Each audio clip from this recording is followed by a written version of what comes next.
Olá, você cabeleireiro. Hoje eu vim falar com você sobre cores fantasia, que são aquelas cores vibrantes, né, que a gente encontra em alguns tonalizantes. Eu tenho recebido muitas perguntas em relação a que fundo de clareamento é adequado para cada uma dessas cores. Por exemplo, o azul, o rosa, o violeta, o amarelo. Que mais? Que a gente tem verde. Então são cores que muitas pessoas ainda têm dúvida em como fazer, qual é o fundo de clareamento adequado para fazer essas cores, tá? Então esse é o nosso assunto de hoje.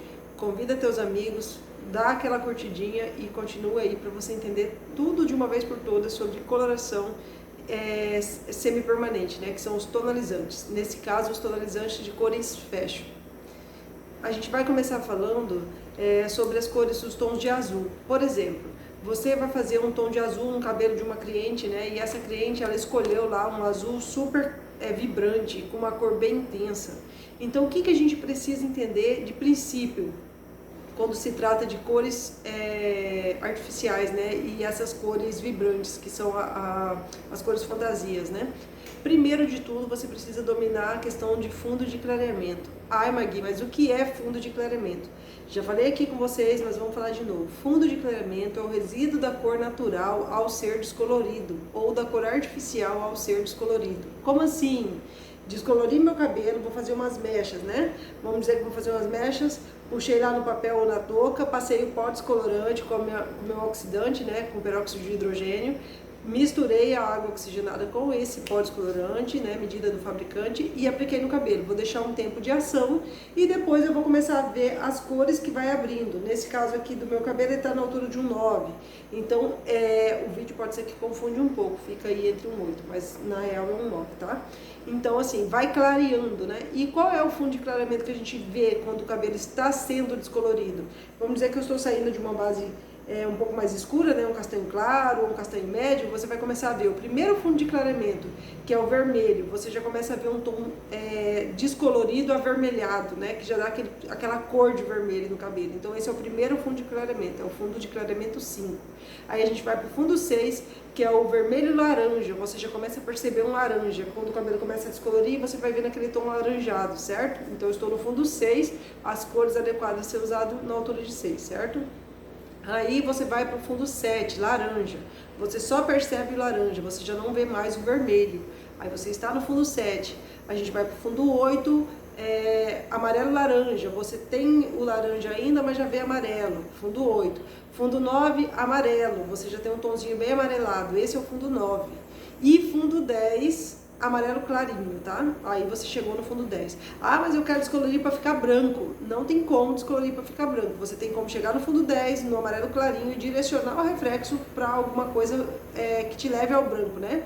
Aplicar lá as cores que te levaria a ter um cabelo branco, mas tonalizando. Sem tonalizar, você só descolorindo. Se você chegar no fundo 10, que é um branco, aliás, se você passar do fundo 10 e chegar num tom branquinho, você vai estar quebrando esse cabelo, ele vai estar dissolvendo, desmanchando. Então não tem como, tá?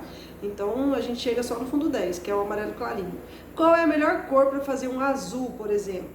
Se eu for fazer, que fundo de clareamento desses eu tenho que chegar para fazer um azul? O que a gente precisa lembrar? Se eu ainda tiver um reflexo forte de amarelo, o que vai acontecer? Quando eu jogar o azul e misturar esse azul com esse amarelo, que ainda tiver em vibração, principalmente ali no fundo 8, que ainda tem amarelo laranja, né, que ainda tem um pouco de laranja, ele vira um verde. Por quê? Como assim? Mas eu apliquei o azul, né? Mas a gente tem que levar em conta a colorimetria. Então, na colorimetria, lá nas cores primárias, quando a gente aprende na escola, se eu misturar amarelo e azul, eu vou ter verde. Então, é o que ocorre quando eu misturo amarelo e azul, vou ter verde. Então, no cabelo isso também ocorre. Por quê? Porque no fundo de clareamento que eu descolori, se ele ainda tem resíduo de laranja ou de amarelo, quando eu misturar isso, e esse amarelo ainda está intenso, e eu misturar com o tonalizante do azul, né, ele vai revelar um verde.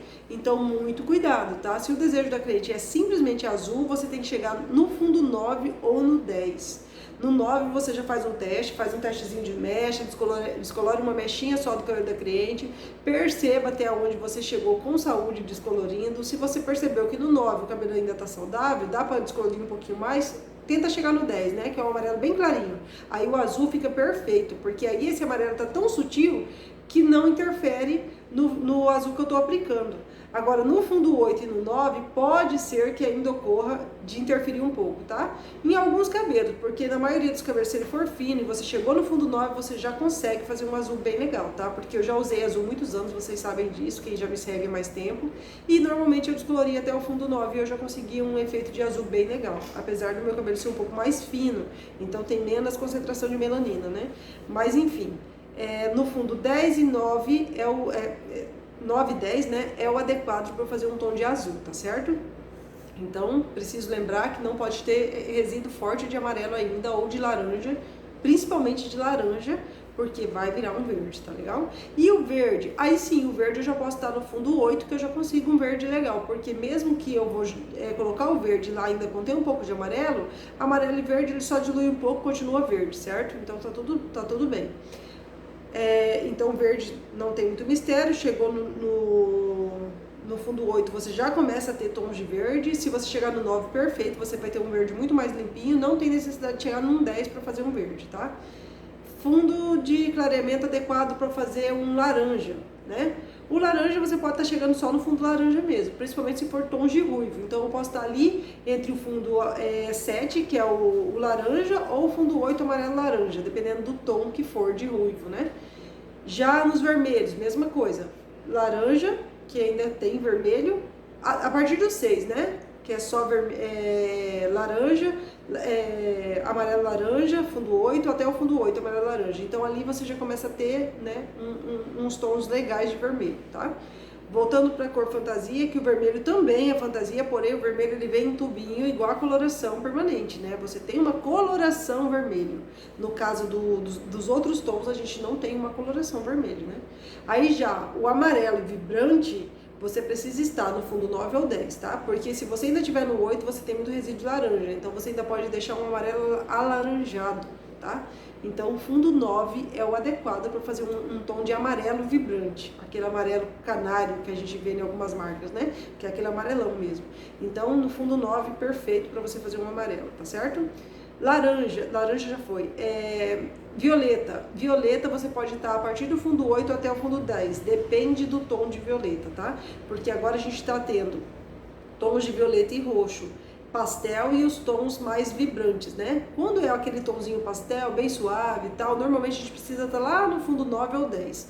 Se for aqueles tons mais vibrantes, daquele roxo mais intenso, com mais cor, aí eu posso estar ali no fundo 8, que eu já consigo algum resultado legal, tá certo? Então, por quê? Porque o violeta, o roxo é a mistura do azul e do vermelho. Eu tenho roxo. Então, se eu ainda tiver um restinho de fundo de pigmento, né, de clareamento nesse cabelo, de amarelo, ainda não vai interferir muito, porque amarelo ainda deriva também de cores para os tons de vermelho, né? Se eu ainda tiver ali um laranja, um amarelo laranja, que é o fundo 8, ainda tem um vestígio de vermelho, então não vai interferir muito para eu fazer esse tom de roxo intenso. Já aquele roxinho pastel, mais suave, mais neutrozinho, aquele lá você precisa estar no 9 ou no 10, tá? Que outra cor? Se eu esqueci de alguma cor aqui que vocês gostariam, o rosa, tá? Esqueci do rosa. O rosa é a mesma coisa, tá? Se você quiser um rosa mais intenso, com muita vibração, um tom bem pink mesmo, assim, você já pode estar a partir do fundo 8, dependendo da marca, ao fundo 10, se for aquele rosinha pastel, mais clarinho, bem suave. Aí você precisa estar lá no fundo 10 ou no 9, tá? Agora, rosas mais vibrantes, tom de rosa mais vibrante, você pode fazer o teste de mecha na sua cliente, deixando no fundo 8 ou no máximo no 9, você já consegue um tom de rosa bem legal mesmo, tá? Então, se ficou alguma cor aqui que vocês gostariam que eu falasse, né, que ainda tem dúvidas em relação ao fundo de clareamento perfeito para essas cores, vocês me avisam aqui, tá certo? E a gente grava de novo falando para vocês sobre a cor que ficou para trás. Mas é isso, porque a gente tem que levar o fundo de clareamento em consideração e porque isso é importante. Não só para as cores fashions, isso é importante, mas também para quando a gente vai tonalizar ou neutralizar ou direcionar um reflexo de cor. Nossa, como assim tanta coisa? Porque quando eu clarear um cabelo descolorindo, né, que eu precisei aplicar o pó descolorante misturado com o peróxido de hidrogênio, água oxigenada, eu vou clarear e vai aparecer o resíduo da cor natural. Então, quando eu preciso neutralizar essa cor natural, esse resíduo que apareceu, né, esse resto de melanina que aparece ali ainda, eu preciso saber o fundo de clareamento que eu alcancei para eu saber a cor cosmética que eu vou aplicar do tonalizante para eu neutralizar no fundo certo e ter uma cobertura mais eficiente, uma durabilidade melhor dessa cor, tá? Porque essa cor não vai desbotar rápido, certo? E a mesma coisa para nossas cores fashion. Você também precisa saber para fazer seus testes e perceber em que tons você consegue cores mais vibrantes, cores mais duradouras e resultado melhor para o teu cliente, certo? Nunca esquecendo, teste de mesh em todas as situações, ok?